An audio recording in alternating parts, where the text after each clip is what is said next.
Hello दोस्तों, नमस्कार। मैं आप लोगों का हार्दिक स्वागत करता हूं अपने YouTube channel investors and traders stock market channel में। जो लोग पहली बार विजिट कर रहे हैं, like subscribe and bell icon जरूर दबाना, क्योंकि आपको इस चैनल पर जो शेयर मार्केट से रिलेटेड जो जानकारी होंगी वो मिलती रहेंगी। चलिए हम बात करने वाले हैं एमओ डिफेंस के बारे में। देखिए, जो डिफेंस सेक्टर है, मतलब कि जो आपका जो हाथ हथियार या रक्षा प्रणाली जो बोलते हैं, उसको जो बनाती है वो कंपनियाँ होती है उसके अंदर।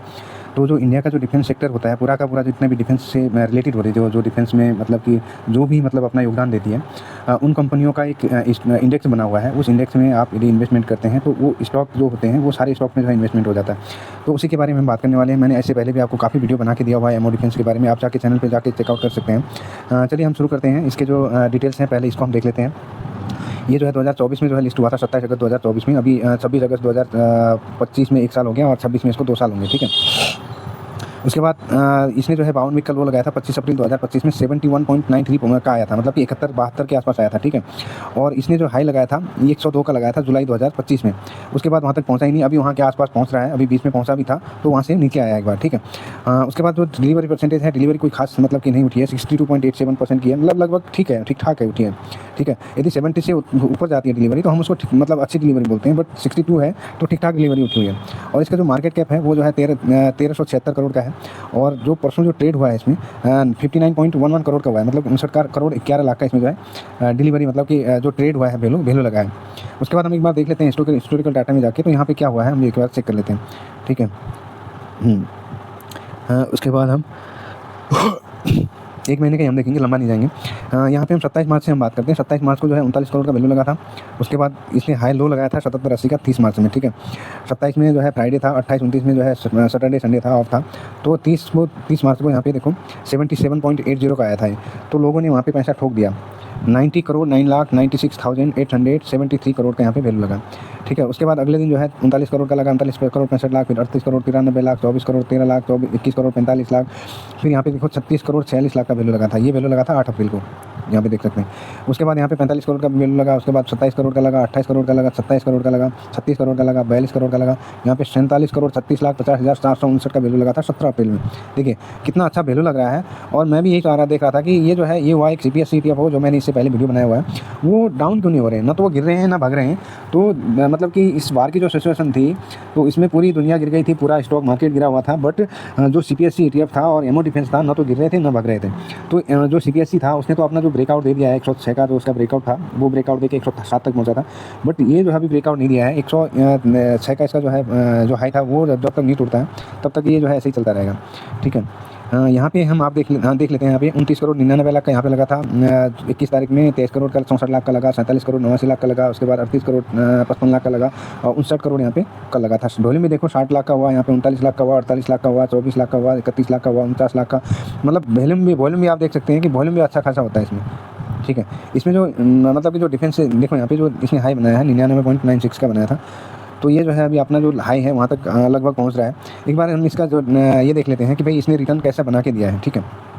देखो हम एक दिन की बात करें यहाँ पे, तो एक दिन में लगभग 2% ये माइनस में है, ये देख सकते हैं आप। उसके बाद हम 5 दिन की बात करें यहाँ पे, 5 दिन में जो है ये 0.24% इस प्लस में है, यहाँ पे देख सकते हैं। उसके बाद हम एक महीने की बात करें तो एक महीने में जो इसने रिटर्न दिया है 20.90% का दिया है। अब बताइए जो 20% एक ही महीने में रिटर्न बना के दे रहा है तो आपको क्या बुरा लग रहा है क्या? लोग बाग मतलब कि 6-7-8% के लिए जो है तरसते हैं मार्केट में या कहीं भी, मतलब इतना रिटर्न मिल जाए बहुत है। और निफ्टी ने भी इतना रिटर्न बना के नहीं दिया है, निफ्टी ने कोई रिटर्न बना के नहीं दिया है पिछले साल से, तो जो है अभी माइनस में चल रहा है। तो ये सेक्टर का जो डिफेंस का सेक्टर है वो आपको 20-21% बना के दे रहा है महीने का, मेरे हिसाब से बुरा नहीं है। और 6 महीने की बात करें, 6 महीने में 8% है, वो किस लिए है तो आपको पता ही होगा। ये जो वार की सिचुएशन सी थी यहाँ से लेके यहाँ तक आया था ये, ठीक है।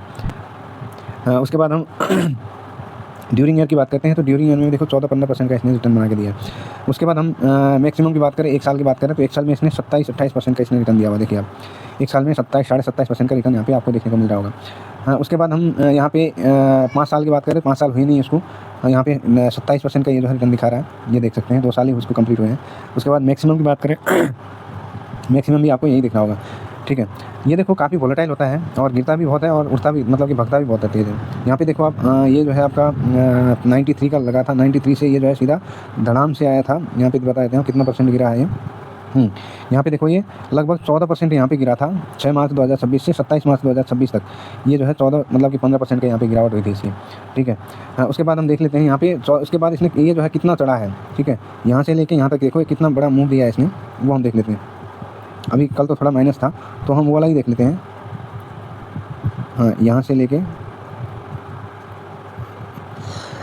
सॉरी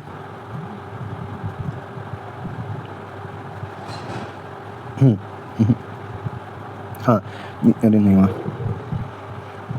भाई। हाँ देखो, यहाँ पे जो 20% का रिटर्न दिया था इसने 27 मार्च से लेके 24 अप्रैल तक, मतलब कि एक महीने में 20% का, मैंने आपको यहाँ पे भी दिखाया था, वो 20% का रिटर्न दिया है, ठीक है। उसके बाद हम यहाँ पे देखते हैं कि गिरावट भी कैसी होती है इसकी। गिरावट देखो, यहाँ पे ये गिरा था, ये जो है 13% यहाँ गिरा था। उसके बाद यहाँ से लेके यहाँ ये 10% के गिरा था। उसके बाद यहाँ से लेके यहाँ तक ये जो है 7% गिरा था। उसके बाद यहाँ से लेके यहाँ तक ये जो है 5% गिरा था। उसके बाद यहाँ से देखो, यहाँ से लेके यहाँ तक 10% दे दिया। मतलब एक वोलेटाइल टाइप का चलता है ये, और गिरता उठता है। तो आप इसमें जो है अपना मन बना सकते हैं। तो रिटर्न देखो, रिटर्न के मामले में हमने काफ़ी इस पर प्रॉफिट बुक किया है। इसका जो है हमने स्विंग करते हैं, मैं देखो इसमें लॉन्ग टर्म के लिए भी जा सकते हैं, क्योंकि फ्यूचर के लिए भी काफ़ी अच्छा है ये, बट मैं इसमें अभी स्विंग कर रहा हूँ, लॉन्ग टर्म के लिए मैं सोचूंगा। तो इसमें हमने काफ़ी अच्छा जो है रिटर्न बनाया है, और इसमें आगे भी हम जो है रिटर्न अच्छा खासा ये देगा, हम ये आशा करते हैं। देखिए, जो इसका एक्सपेंस रेशियो है, मेनली जो एक्सपेंस रेशियो है वो काफ़ी मतलब कि डिपेंड करता है कि आप जो है कहाँ इन्वेस्टमेंट कर रहे हैं, कहाँ कितना पैसा लगा रहे हैं, कहाँ कितना खर्चा कर रहे हैं। वो ये है, आपको देखो, मैं एक परचेज़ करूँगा तो मल्टीप्लाई 0.41% का यहाँ पे मुझे चार्जेस लगेगा। देखो, आप म्यूचुअल फंड में जाते हैं, स्टॉक सिंगल स्टॉक में आप खरीदारी बेचदारी मतलब कि बाइंग सेलिंग करते हैं, तो उसके इसमें आपको जो चार्जेस होते हैं वो काफ़ी महंगे होते हैं। उसके मुकाबले ये जो है आपका जो इंडेक्स होते हैं, जो ETFs होते हैं उसमें काफ़ी कम जो है आपका जो ये चार्जेस लगते हैं।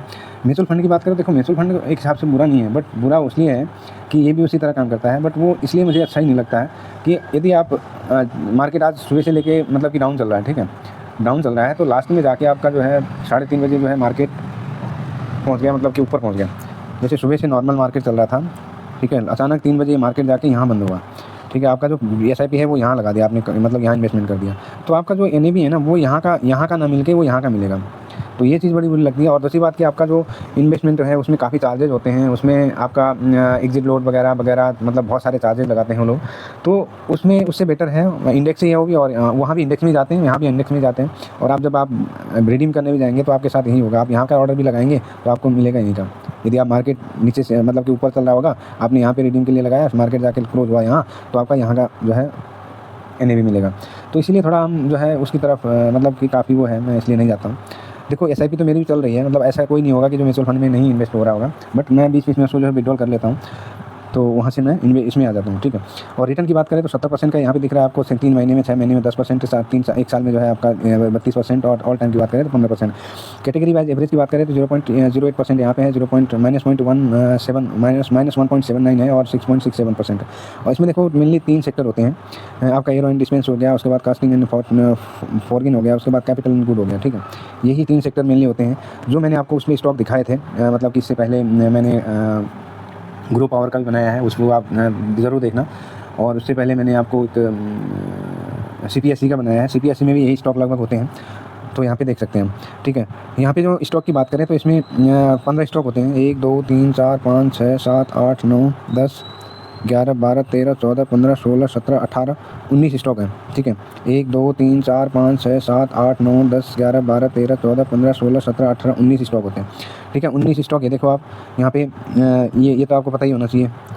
BE है, उसके बाद हिंदुस्तान एरोनॉटिक्स है, भारत फॉग है, सोलर इंडस्ट्रीज़ है, मजगांव डॉक है, उसके बाद भारत डायनामिक है, कोचिन शिपयार्ड है, डाटा पैटर्न इंडिया है, MTR टेक्नोलॉजी है, ठीक है।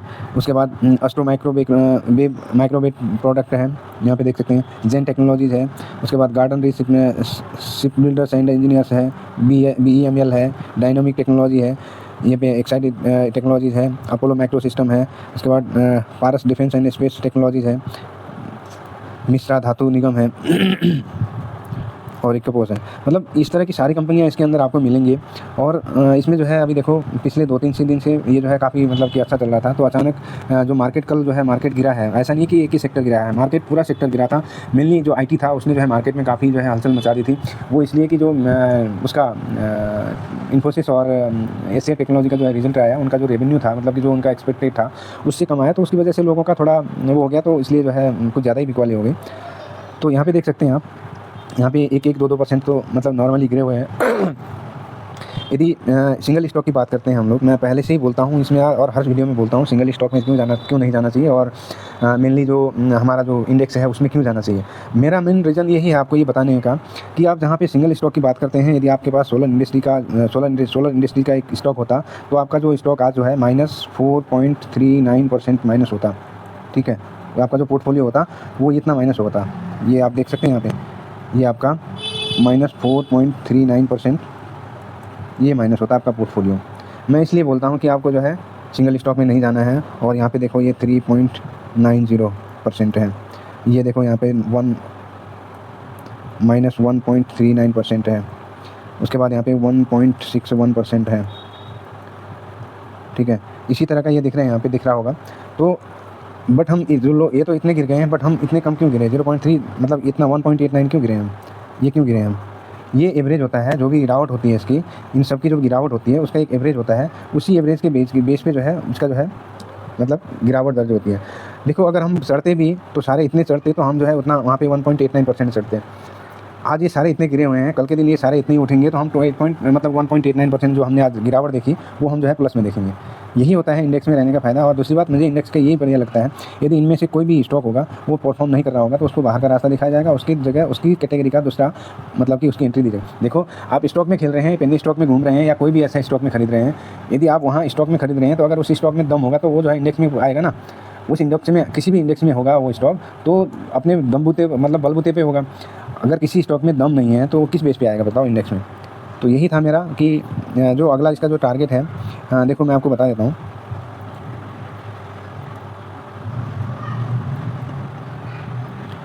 इसका जो बाइंग का है मैं पहले बाइंग का बता देता हूँ। देखो करंट मार्केट पे आप जो है प्राइस पे एक लॉट लेंगे, 10% नीचे जाएगा ही तो उसका दूसरा लॉट लेंगे, ठीक है। ये आपको एक सिंगल डिमेट में नहीं लेना है, आपको अलग अलग डिमेट में लेना है। मतलब इसमें आपको एक उसका भी है, ग्रो का भी है, ग्रो डिफेंस करके भी है, उसमें भी आप जा सकते हैं। बट मेनली एमओ डिफेंस का है, उसके बाद दूसरा ऑप्शन आपको ग्रो का मिलेगा, तो उसमें भी जा सकते हैं आप, उसमें दूसरा लॉट लगा सकते हैं।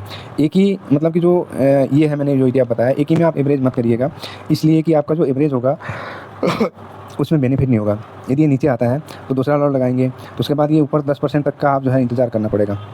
10% इंतज़ार करेंगे तो सिर्फ ये वहीं का कटेगा। पहला आप बेचने भी जाएंगे तो सबसे पहले यही कटेगा, फिर यहाँ पे आपको 15% का जो है इंतज़ार करना पड़ेगा। जब आप 15% का इंतज़ार करेंगे तो 10 इसका लेंगे और 5 इसका लेंगे आप। इसीलिए जो है आप इसमें सिंगल मतलब कि डिमेट में ना लेके अलग अलग में ले सकते हैं, या फिर ग्रो का परचेज कर सकते हैं, सेल बाई कर सकते हैं, ग्रो वाला भी बेटर है। बट मैंने ग्रो में कहीं किया नहीं है, मैं कोशिश करूँगा उसका भी एक वीडियो बनाऊँ, आप लोगों तक पहुँचाऊँ, ठीक है। और दूसरा इसका जो टारगेट है, देखो जो इसका है, इसने जो लगाया था मैं आपको दिखा देता हूँ, 106 का था शायद, हाँ 102 का था, ठीक है, 102 का इसने लगाया था हाई। तो अब ये यहाँ पे क्या होगा, जो पहला रेसिस्टेंट मिलेगा उसको, अभी 99 का चल रहा है तो 99 से लेके अभी 102 पे ही एक पहला रेसिस्टेंट मिलेगा। अगर इसको तोड़ता है तो ये जो है 121 के लिए जाएगा। अगर यहाँ पे भी थोड़ा रेसिस्टेंट मिलेगा, अगर इसको तोड़ता है यहाँ पे तो ये 132.50 के लिए 32-52 के लिए जाएगा, ये ध्यान रखना। तो यहाँ तक तो मेरा टारगेट है 132 तक का। तो पहला एक पड़ाव यहाँ पे होगा, दूसरा पड़ाव यहाँ होगा और तीसरा पड़ाव यहाँ होगा।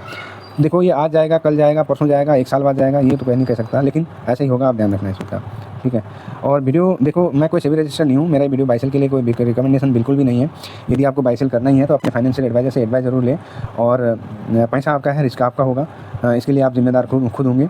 और दूसरी बात की वीडियो आपको पसंद आती है तो वीडियो को लाइक, चैनल को सब्सक्राइब जरूर करना। आपका एक लाइक एक सब्सक्राइब हमारे लिए काफ़ी मोटिवेशन का काम करता है। तो वीडियो काफ़ी लंबी हो गई, मिलते हैं दूसरी वीडियो में, जब तक के लिए अपना ख्याल रखिए, स्वस्थ रहिए, मस्त रहिए, धन्यवाद।